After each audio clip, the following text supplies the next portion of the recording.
Okay, hello and welcome to the final part of the I Mengsk series I am doing. This is a Starcraft 2 lore video. Now today I'll be reviewing the book. Oh, here it is. I'll be reviewing the book I Mengsk. Now this is my first attempt to do a book video, so apologies in advance and if it is less than polished. I've already done 2 other videos about this here book. And it's going to be the final part with no restrictions on spoilers. We're going to talk about everything. We're basically going to be going through this book bit by bit, explaining what's going on and also, my tidbits and things regarding that. So if you like such content, again, if you're watching on YouTube, like and subscribe. If not for me, for the Zegling. Okay.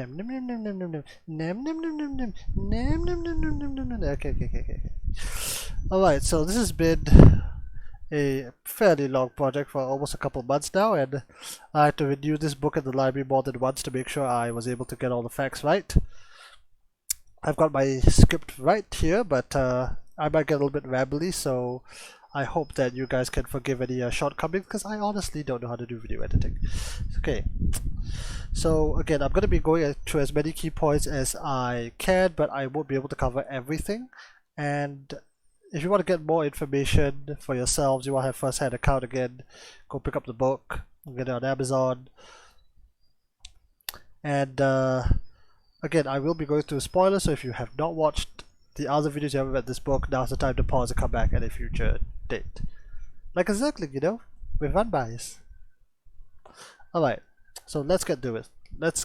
So this book opens with the death of Valerian's mom, Juliana. So this is a person who has never been seen in the books. In fact, this very portrait you're seeing up on the screen is taken from a portrait in the Nova Covert Ops. Again, there's been no voice actor, there's been no in-game model, unlike Valerian and Octorus. And this lady is Juliana Pasture, mother of Valerian. But notice that her name isn't Juliana Mengsk, it's Juliana Pasture. And that's going to be a key point in this book. Now, basically the book opens up with Valerian and Octorus arguing. Valerian being the new prince of the Dominion, Octorus recently having taken power, and they're having a debate and drinking lots of port. The Mengskers love their alcohol, port specifically. And basically this is the only picture I could find of both Mengskers together, so here it is. And it's known, if you played Starcraft 2, you know that they have a rocky relationship, and we don't exactly know why yet as we're going through the book, but it's revealed shortly now. Immediately after this prologue where they're talking and they're arguing, Valerian basically says, well, tell me your story. And Octorus says, sure, but first we have to bury her, referring to, if it's not obvious by now, Juliana Pasture. So immediately it cuts to some 25 years. It cuts to some 25 years earlier, where this is before the Great War. This is before the Protoss and the Zerg. It's basically Octorus as a teenager. This is his in-game portrait from Brute War, so a little bit later. And he's basically a rich but capable kid who has run away from his school to go home. He's at a Styling Academy, if I'm pronouncing that correctly. Side. Okay, so he comes home. He actually avoids all the security in his manor, which is quite impressive. And he gets caught by Acton Phil, the head of security. Now, there's actually a very interesting moment here where he's caught, and Acton kind of interrogates him like, how did you get in? How did you know about the security? And he reveals that one of the people in there, gave him some critical info. And then Fels reveals that he has to fire the person, because if you're working for the Mengsk family, or any family, and you give away critical information, you can no longer be trusted. But Mengsk is like, yeah, whatever. He does not care that, as quoted in the book, he's basically ruined a man's life for a prank. However, the moment he comes home, and partially thanks to his break into his own house, Feld successfully detects an assassination attempt on the Mengsk family. By the way, let's jump back to Mengsk. To the Mengsk family, and Feld is it's a bloody firefight. Feld is wounded. Catherine Mengsk, Octorus's mother, personally grabs a gun and shoots down one of the assassins. And however, Octorus, Catherine, his mother, Dorothy, his sister, and Angus, his father, are unharmed. They kill the assassins. It's a great scene in the book. But when Angus, comes out of the carnage, his first reaction is like, "Why is my son here? He's supposed to be at school."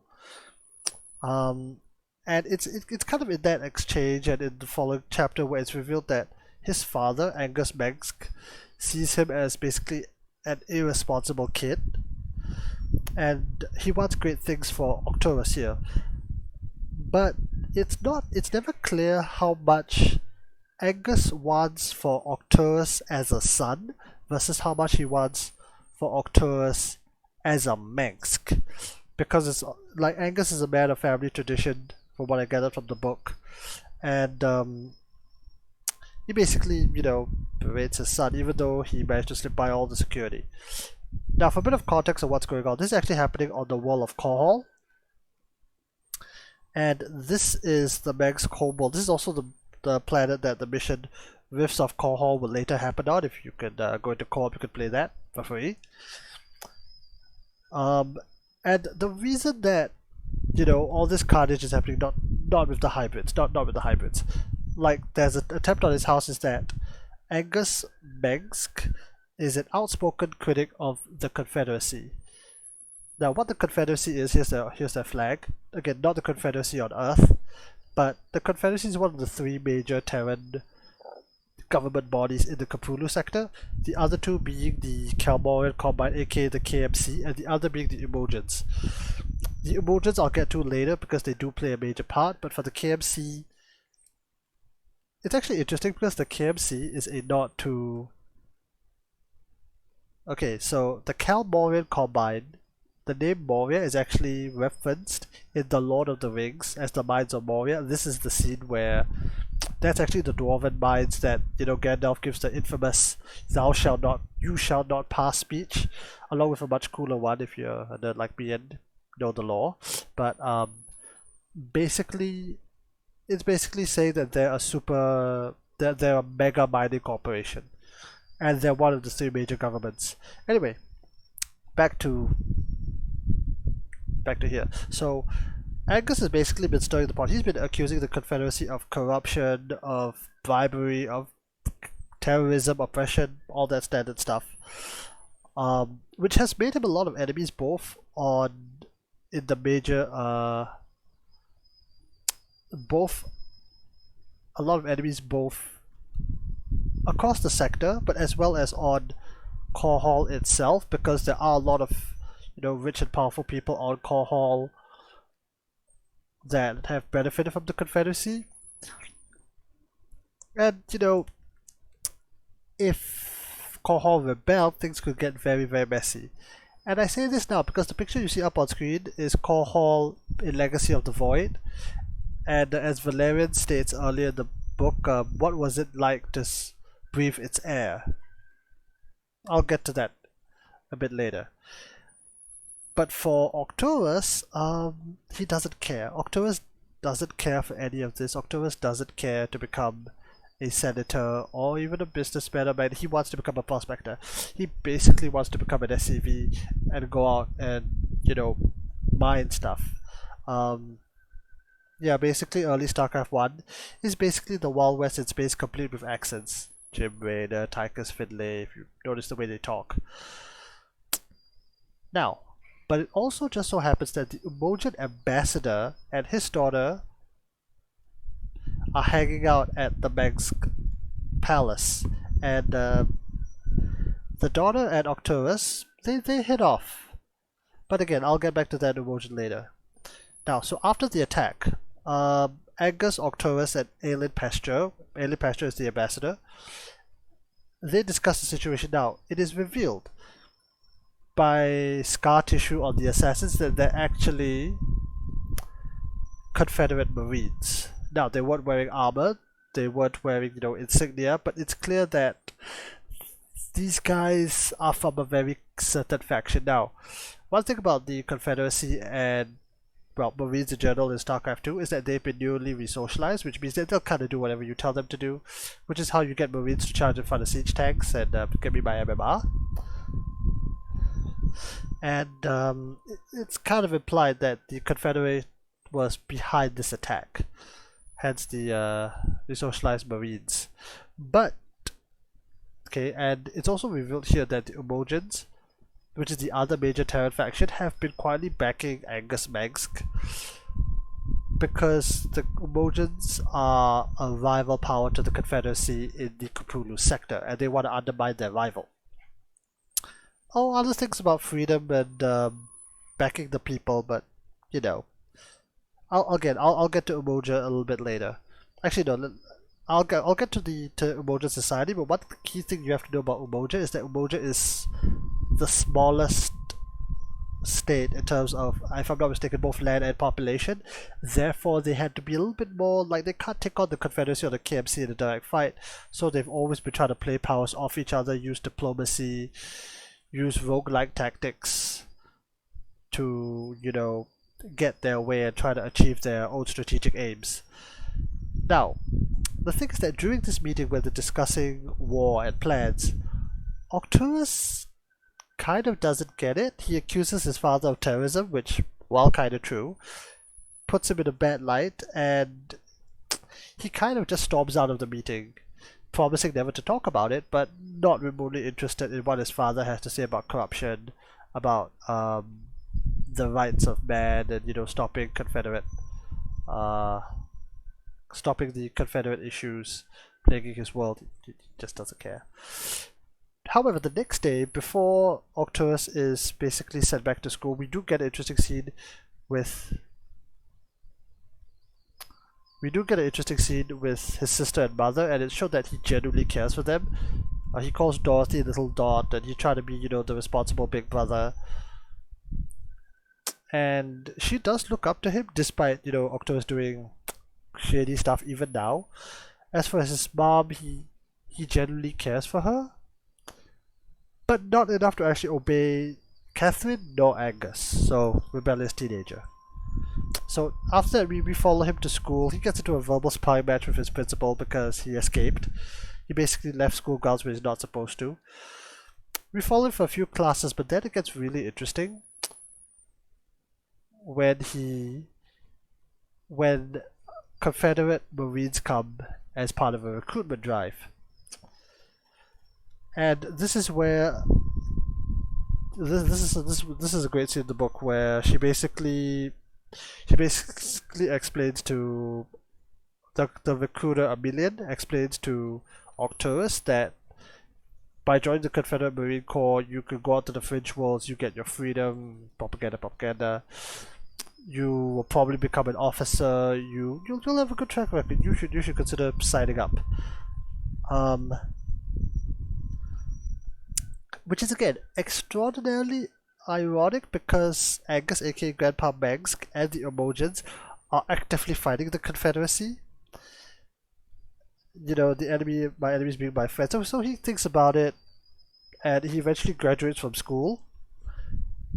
And in his graduation, he actually uses the diploma that the principal gives him to get the principal's thumbprint in order to hack into his files and expose him for embezzlement. So the principal is literally hauled off stage during the graduation because he got arrested. It basically shows how capable Octurus is. But this is gonna, for those who know the story of Octurus or who have played StarCraft 2, how petty and how vindictive and how vengeful he can be. Now, so after he finishes up with school, his father is actually going to give a big speech. However, as the father is giving us this anti-Confederate speech, Octurus reveals to his mother, because the father's out there, speaking, that he's joined the Confederate Marine Corps. He's joined the CMC, and that just breaks his mother's heart. She calls it a sick joke with tears streaming down her face. And Arcturus is like, no, I want to be my own man. You have made it easier for me. He storms out of the room, much to her disappointment, and he basically just walks off to his post. He doesn't even say goodbye to his sister, whom he loves dearly and honestly later regrets. And that's what happens in the first hard part of the book. So what we see at the end of book 1 is that how stubborn and egotistical Arcturus Mengsk really is, but also how capable and ruthless. Like, he was able to send his principal to prison simply because he didn't like him. Of course, the principal had it coming. Whether that would be the best way. Again, he could have blackmailed the guy, but he chose not to. But ironically, we do see a certain amount of humanity, like him joining the Confederate Marine Corps, choosing what he deems as his destiny, actually hurts his mother, and it's only when his mother kind of retaliates that he then feels threatened to leave. And of course, as mentioned throughout the first book, his feelings for one Juliana Pasteur, daughter of Aelin, and the girl who was there the whole time. So we certainly see some things there about the humanity of a man. Right, so now there's a little bit of a time jump where he's already finished basic training, he's gone into the military, he's now Lieutenant Mengsk, and we get our first bit of military action where he's shipped out to the Outer Rim to basically become enforcers, basically to become Dominion, no, not Dominion, basically to become Confederate, what can I say, enforcers. He names his squad Dominion Sector, and they're gone to deployment to basically reclaim a mine. A mine is in a mining operation. Now there's a beautiful scene. In the book where, and I have to point this out because it was amazing, that it mentions that 6 Marines and a siege tank got out of a dropship. And I remember being so confused because you can't do that. So this is a dramatization in Brood War. So here's the thing. In Brood War, only 4 Marines and a siege tank can fit inside a dropship, or 8 Marines and no siege tank at all. It could have been a mistake on the part of the author, but the simpler in-law explanation is that it was a different type of dropship, or maybe he was in the cockpit, which to be honest made no sense. But there it is. So he takes his squad to a camp where he's met by Captain Emilian, again the same person whom recruited him into the armed forces, and they have a job to take a mine. However, Dominion Sector and their forces get into an ambush. The dropship crashes. Thankfully, they manage to bail out. And this is where Arcturus shows his heroics. He actually rallies his squad, his 6 Marines, well, him and 5 others, and then he is able to flank the attacking mercenaries, not Marines, mercenaries, and basically gun them down. This is his first confirmed kill, and Arcturus doesn't really care. There's no guilt, there's no remorse, there's no internal philosophical. It's like, this is done, finish. And it's kind of interesting because he doesn't care about killing people, he cares about his objectives and winning. So after he kills the mercenaries, they rendezvous again with the siege tank, and then this happens. Okay, so he sets up a position outside the miners' camp and basically threatens the miners to say that, look, either you surrender or I will blow. In 10 minutes I will kill everyone in this camp. And the miner's like, how old are you, kid?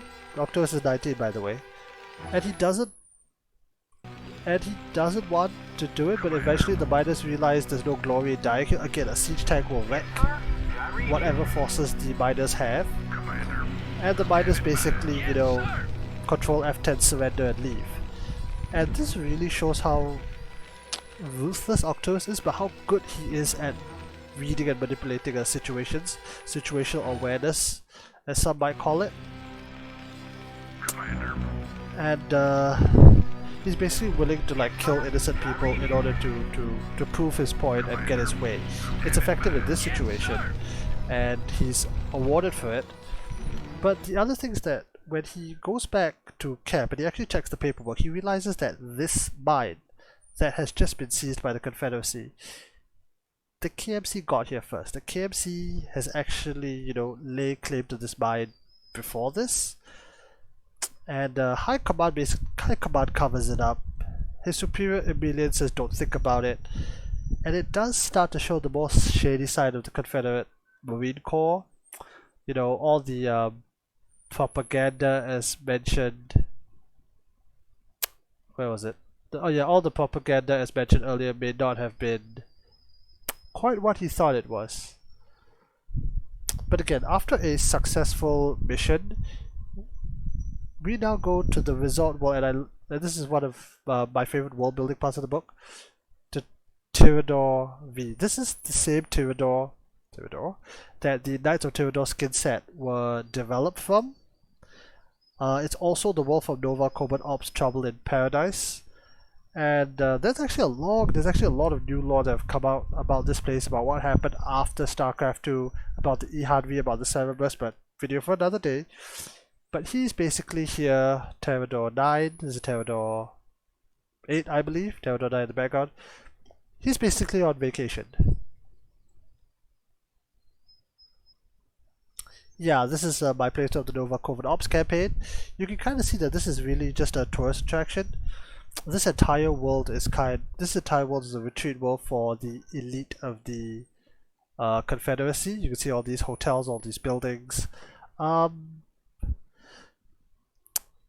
here's the thing about the world building that we learned about Tyrador is that it's awesome. Like, it's got a stadium, it's got beaches, it's got a lot of see if I can find it. Did I go down to the beach? Yeah, it's got like a lot of nice things, beaches, tropical stuff, you know, really cool high-end hotels, which is quite appealing given the COVID lockdown. But there's also shady stuff going on. For example, on Tyrador, they use a system of indentured servitude. Basically, the moment you're born, you owe the government X amount of money, and you're basically forced to work on these hotels to pay it off. And the local workforce are effectively slaves. So, Tyrador 9, a great place to visit, a terrible place to work, and as seen in Nova Covert Ops, a very easy place to invade. As a side note, the reason the Knights of Tyrador skin were developed in lore was because they felt that they needed more defenses after the Zerg and the Tal'Darim came and blew up their main cities. Anyway, so world building aside, you know, he's here. So Lieutenant Max is on military leave. He's here with what's this? He's here with his girlfriend Juliana Pasteur, and they're having a good time to go for dinner. But while they're at dinner, anti-Confederate rebels attack the diner because there are lots of Confederates there on leave.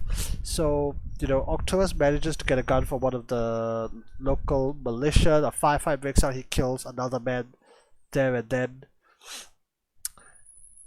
And, you know, basically is the hero of the attack. Juliana is in complete shock because she's never been in a firefight before. And, you know, they retire to his room, I assume in one of these fancy hotels. And to, you know, spend more time together, have a romantic evening after the stress of the day. Basically they have sex. Now, after that, we go back to Core Hall. Now we go back to Call because Octavius is finally going back to meet his family. He hasn't actually seen them since the speech. He's been deliberately deliberately avoiding them. He's been getting letters from his mother, Catherine, but, and I quote, without the warmth that he got at the academy. But basically, back at the academy, Catherine and Angus thought that, you know, after he graduates, they'll ship him into a good job or get him to join one of his father's corporations. But no, he went to join the Confederate Marine Corps. He basically joined the enemy.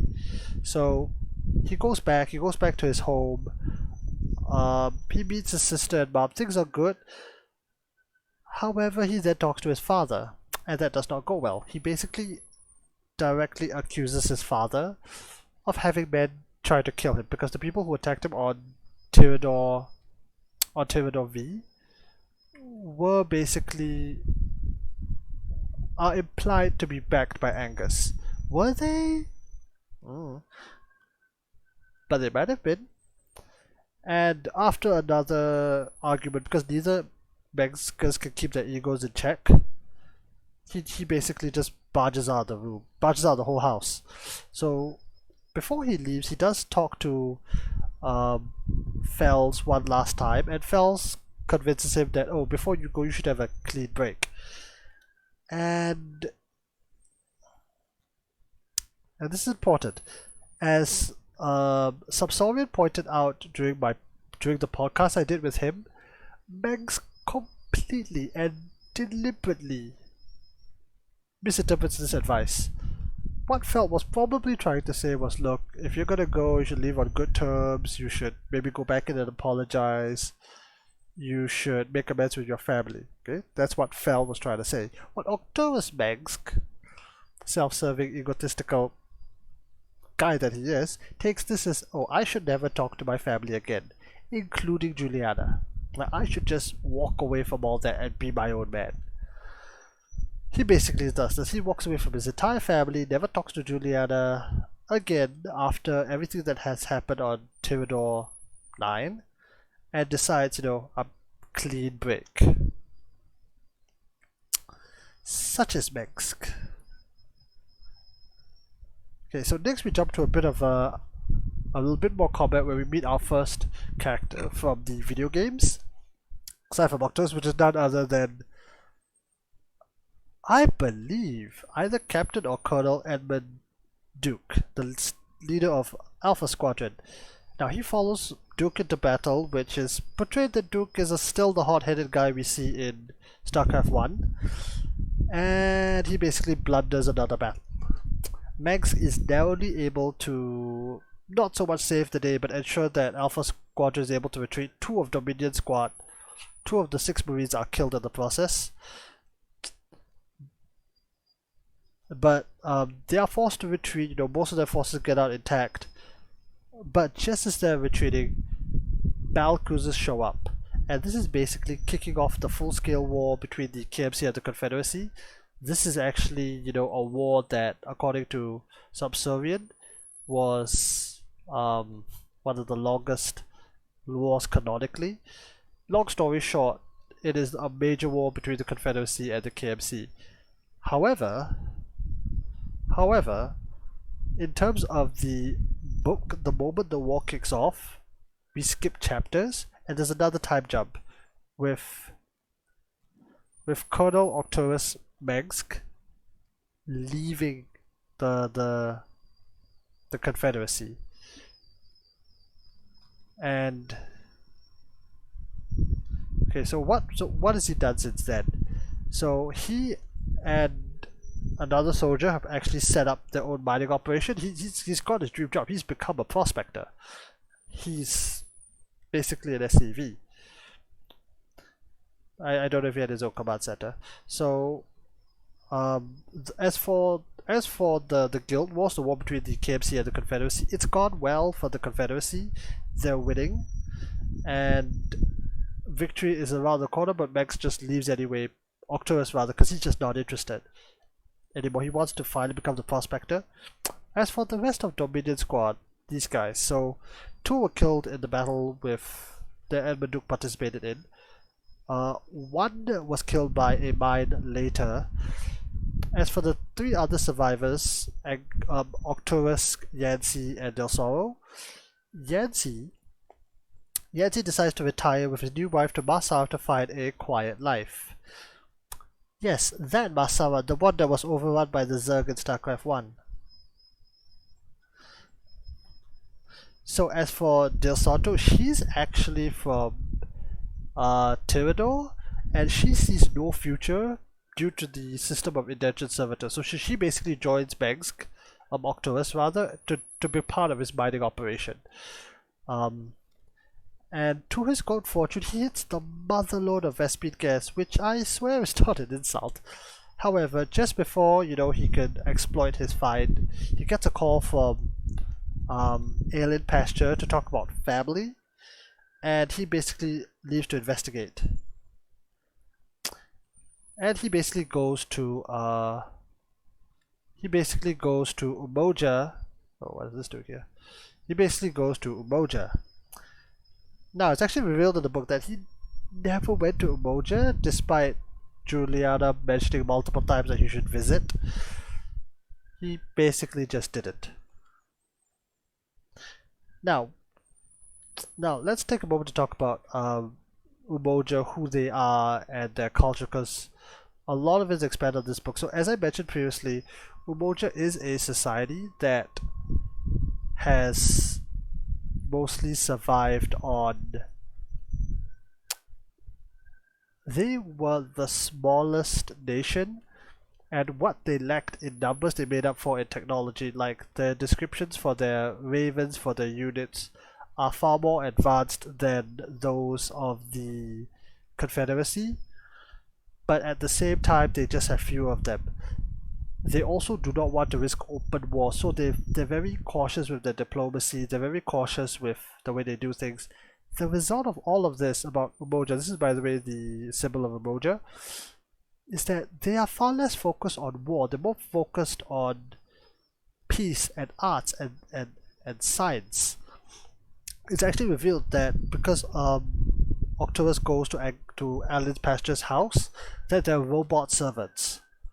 Whereas back on Corn, you just pay a bunch of people to, do your house, do your garden. But no, here you have robots. Very advanced.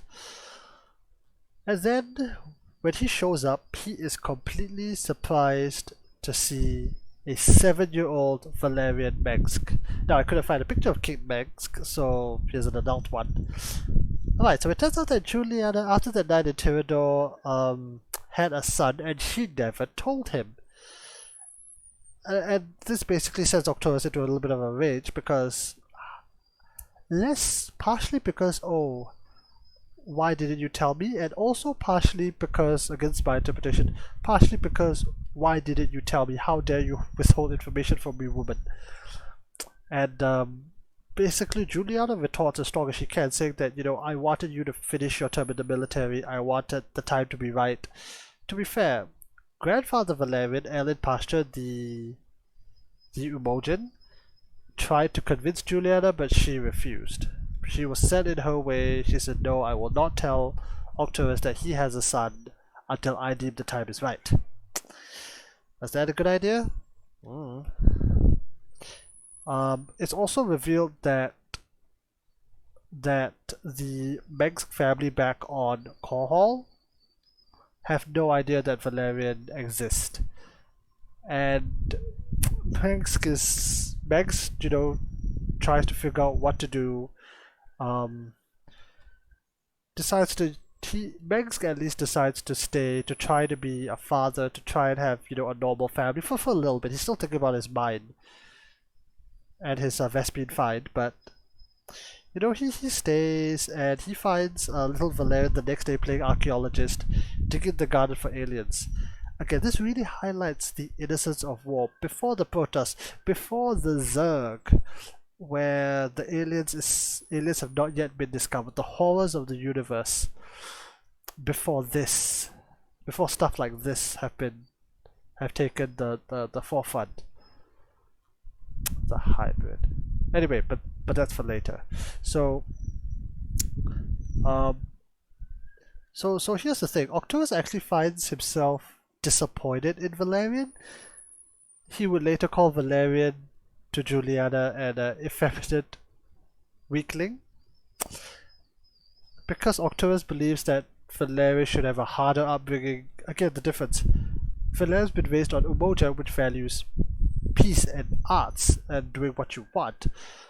Arcturus, apart from being a hard-ass, is from the Confederacy, which is very, very militaristic in its thinking. His family, I Mengsk, is somewhat declaring war. Now, to be fair,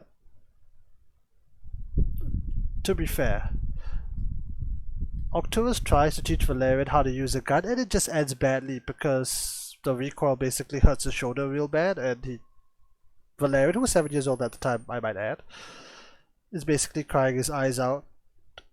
And there's another fight. Arcturus then tries to decide what he should do. He decides that he should write to his parents, tell them that they have a grandson. Dorothy's going to be very excited to have a little nephew to play with. Basically starting the process of reconciliation with his family back on Korhal. But he also tries to decide, like, what is he going to do? Does he go to the mine? Does he maybe bring Valerian along? Valerian was asking, oh, do you dig as well? And Arcturus does, although digging for minerals. But before anything can happen, Feld calls, the security man, because they're all dead.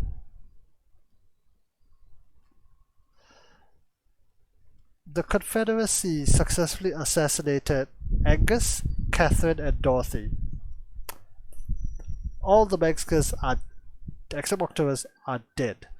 And as a result, Arcturus immediately swears bloody vengeance, but because he sent the message to tell them about their son's existence, Valerian is immediately put in danger because it's now clear to him at least that the Confederacy want to kill all of the Mengskers, including little Valerius, again 7 years old. And this is the point that he decides that he's going to take up his father's mantle and declare war against the Confederacy. Juliana and Valerian need to run because the moment Arcturus declares war, the Confederacy is going to go after them too. Now, as a side note, two things. One, it is revealed in another book, which I honestly have not read, how the assassination went down. And Acton Feld, the head of security, he had the best security that money could buy. He had some of the best men that he had, loyal to Angus too. But the Confederates, they had an ace up their sleeve. They had both operatives and technology that were not known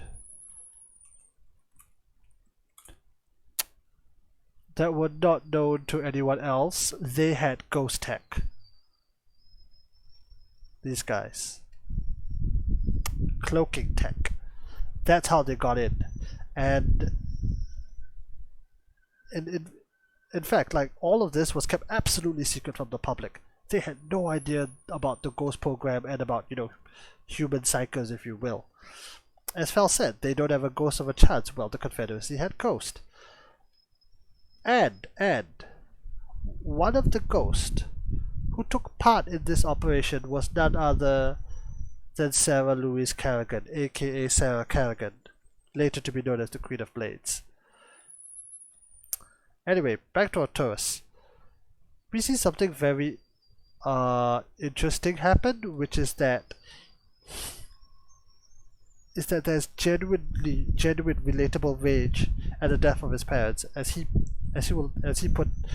puts it, it's robbing Valerian of a chance to meet his grandparents and his aunt. But also something else, as Subsorian beautifully pointed out during the podcast, link will be down in the description if you're watching on YouTube. Arcturus is also angry that the Confederacy found a way to hurt him and hurt him. A very "how dare you do this to me" kind of way, and therefore, vengeance is required. It's both very sad and disturbed. It's also sad but also deeply disturbing in the way that this man dealt with grief and trauma, and the way he's internalized it into, I will now burn everything you hold dear down because you have hurt me. Not so much that you have hurt Catherine or Dorothy, even Valerian, but you have hurt me. And that's the kind of a reaction he got out of it. So now we jump ahead. Now we jump ahead to one of my favorite characters, side characters in the book. As for Octavius, he has gone on to lead the revolt against the Confederacy, which is ironically his former bosses, him being a colonel. And now we get one of my favorite minor characters in the book, a sword master called Miyamoto. Now, Miyamoto in the book is actually taken from this man called Miyamoto Musashi, who, is a legendary warrior, poet, and philosopher from Japan. And he's here to teach Valerian in the ways of sword wielding. Not so much because swords are useful when you have impaler rifles, guns basically, but because it teaches you discipline, it teaches you life skills. Basically what I try to tell people about Starcraft, learning about macro cycles, learning discipline, learning how to get good. Kind of the same thing. Now, but he also talks about an incomplete amount of text called the Book of Virtues. Long story short, it's incomplete because when the ships carrying people to the Kupulu sector basically crash landed, some of that data was lost, and as a result, the teachings of all Earth are incomplete. Out of universe, it's so that the author Graham McNeil could play a little bit fast and loose, but the Book of Virtues is based on a real book called the Book of Five Rings, which I have actually attempted to read and I couldn't get through it. And it's got a lot of again, it's actually written by Miyamoto Musashi in real life. It's the actual Book of Five Rings. It's a lot about being a warrior. But it's also a lot about sword technique and sword fighting. To give you some quotes of the character Miyamoto from the book, let me give you some quotes. More often than not, a man is defeated by his own doubts. Sound familiar to anyone playing Starcraft? On the ladder? Okay, another quote. A man may lose everything and retain his honor. Nothing is more important. These are quotes both from him and from the Book of Virtues. Him. The abuse of power must always be fought, and men of honor do not stand idly by whilst such evils are allowed to exist. Just like my dad, says Valerian. No, not like your father, Miyamoto replies. So, as Valerian is out here in the middle of nowhere, trading, learning, we then get tragic news that Korhal, homeworld of the Mengsk clan, this planet, has been destroyed. And I don't mean Star Wars style destroyed. I mean Warhammer 40k style exterminators. 100 Apocalypse class nukes were used to basically annihilate the planet and kill 35 million people. Octavius has been doing a really good job of leading the rebellion, and the Confederacy decided to set an example and just nuke the place. The image you see here right now is after, spoiler alert, after Octavius comes to power and starts to rebuild. A final quote from Miyamoto Musashi. Men without honor did this. Alright, so we skip forward a few years to... Now, Valerian is now a teenager. He was 7, then 9, then now he's like 13 or 14. And he's actually on a moon. There was actually a dig site for Jacob Ramsey until his funding found bad out. Now, for those who are familiar with Jacob Ramsey, he's actually a key character in another book called the Dark Templar Saga, which was written after I Mengsk. Again, this is a really good series. I would recommend, but that's outside of the scope of this video. Topic for another day. And coming back to the moon, so here's the thing. Juliana is dying of cancer. Despite all the advancements in technology, she's still dying.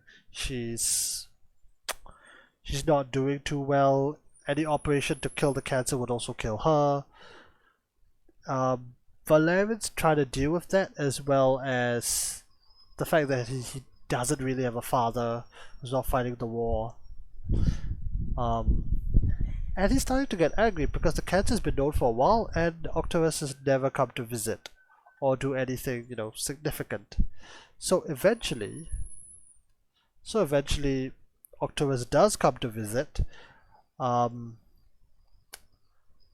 Valerian shows him the site because it's interesting. It looks like there was previously an intelligent civilization here, but in reality Valerian just unloads. He basically accuses Octorius of being an absent father and uncaring person. But remember, this is I Mengsk here. He knows the literal meaning of the word, but I doubt he knows the spirit of the word decency. So Octorius replies, quote, "And what would it have achieved if I had come rushing to your side, save to put you both in danger, Valerian and Juliana? Do you want me to come and help hold your mother's hand as she lay on her deathbed? Is that it? Well, Valerian, I'm sorry, but that would have achieved nothing. I have greater concerns than comforting you or your mother." Again, here we see that side of him, that cold, calculating, sociopathic, psychopathic side. He's able to justify his actions. He's able to point out how pointless it is that he's there as Juliana is dying. He's busy waging a war, or as said on the podcast, busy macroing. That's not the point. Now, he does promise to get to know Valerian better, but fighting the war. He also mentions that he's proud of Valerian, and personally to me, as we no longer see things directly from Octorius' point of view, now Valerian's point of view, we don't actually know how genuine his feelings are for his son, whether he's really proud of Valerian, or he just says what Valerian wants to hear in order to keep him as his heir and ally. I also, on a personal note, I really think that they wrote it in this way so that they could kill off Juliana without any human action. So she wasn't murdered, she didn't commit suicide, but it was by an illness that gave her time to kind of see things in a way, to reflect now that the time was up. Now, the last and major final chapter opens up with this. I'm just gonna let it play. Oh.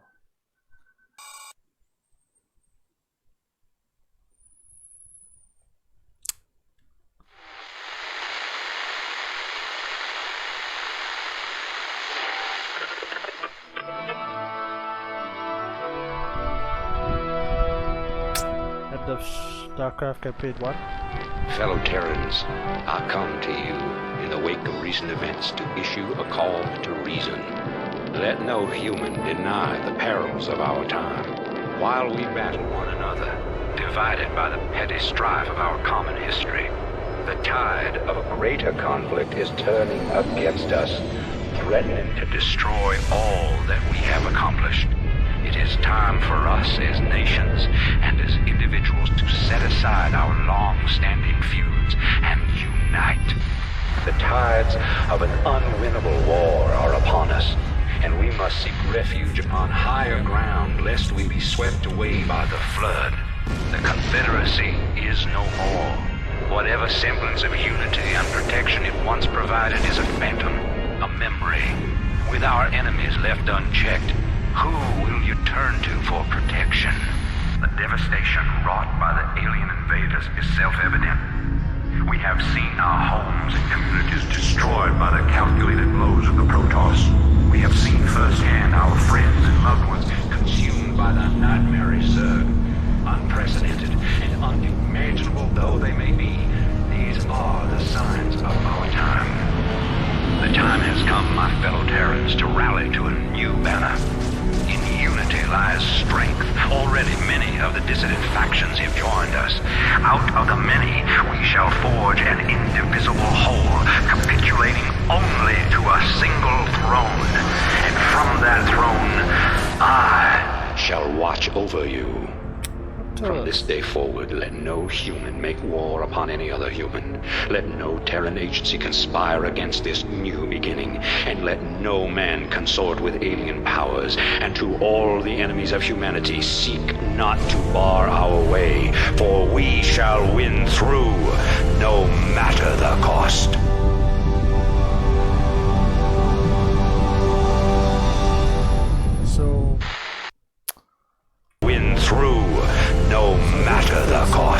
this speech, this thing from the point of view of Valerian on Umoja. It actually reads out of the book, it's a great line. Basically, to catch those up who are not in the know, what happened is that in between those two things, Octopus used the Side Disruptor to get the Zerg to attack Tarsonis, destroy the Confederacy capital, kill possibly billions of people in the process, but overthrow the government. So here he's launched a coup, he's taken command, he's basically won the war. He is now the emperor of the largest faction, the largest Terran faction there. This everything I by the way mentioned kind of happened in the campaign of StarCraft 1, which you can now play for free via the via Blizzard. Okay. So here's the thing, but despite all this, despite this victory, Juliana is now seeing things clearly. She is a person who loved Mengsk, who gave up her career for him, who made a lot of decisions, right or wrong, in hopes of being a family together. She is basically realized, and she tells Valerian as much, that your father is a dangerous man. You need to be careful that he does not use you like he used me. And yes, Octopus is a dangerous man in his will and ability to use people, which, as we see throughout the book, is absolutely true. Now Valerian is now straddled with the responsibilities of becoming, the prince, the second in command. Like, what is my role? One thing to know is that Valerian is really looking forward to having money so that he can fund archaeological expeditions and archaeological digs to uncover the mysteries. He's an emperor. He can't just dig in the dirt nowadays, but he can pay people to do it. So, as we are now, Octopus comes to Umoja to pick up his son. But the Confederates are planning to strike. So this comes to a head with a major attack backed up by Samir Duran, who, by the way, is in the meantime heading to Dalan 4 with the UED. And there is a major attack on Octopus. And I mean major. I mean 4 waves come out screaming from the sky, and the 2 Umojan waves that are sent to defend. Basically, this happens.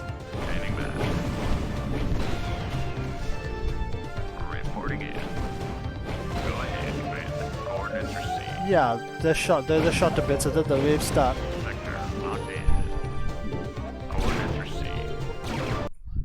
There's actually a major attack with 30-something Marines, led by one Captain Emilian, yes, the same one who recruited Mengsk into the military, the same one whom he had served over multiple times.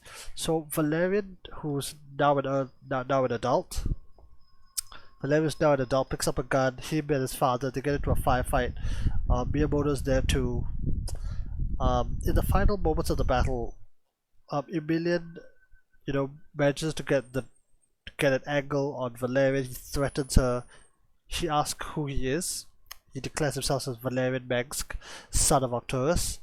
Emil is like, yes, sure, I get to put you down. He basically says something along the lines of, I got Octopus into the military, I'm going to take him out. Now, Miyamoto actually attacks her with a sword, which gives Valerian the angle he needs to shoot her. However, soon Edmund Duke, however, arrives with his own forces. They clean up the attack force, but unfortunately Miyamoto is mortally wounded and dies, as does Captain Emilian. So with those reinforcements, the Mengsk fight off the remaining forces. So we come to the ending. We have come full circle. So we come back to the first scene we have with Valerian and Octopus arguing after the funeral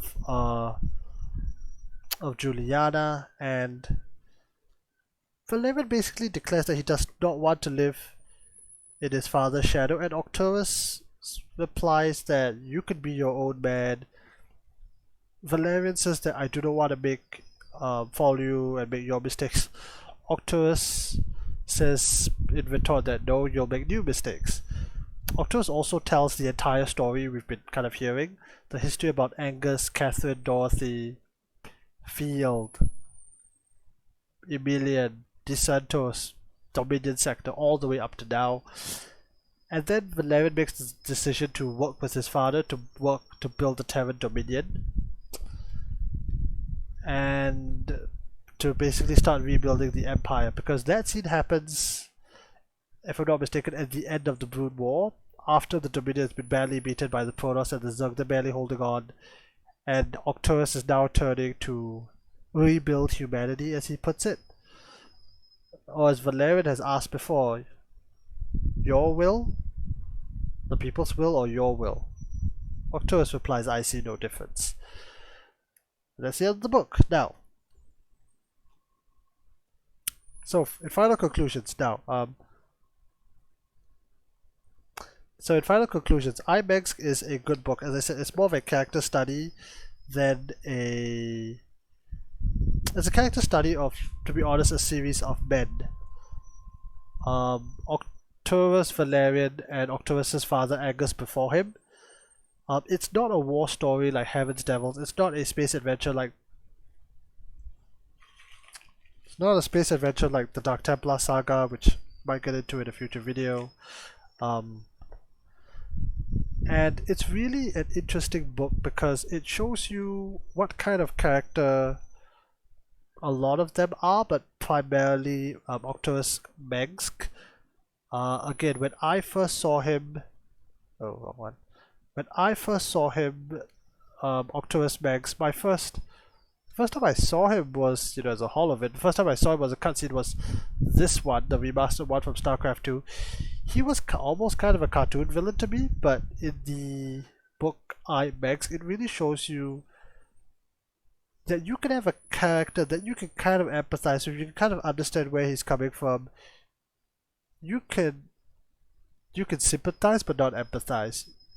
Like, it's tragic. He lost his father, he lost his mother, he lost his sister whom, he was going to bring the new son and actually bring them some joy.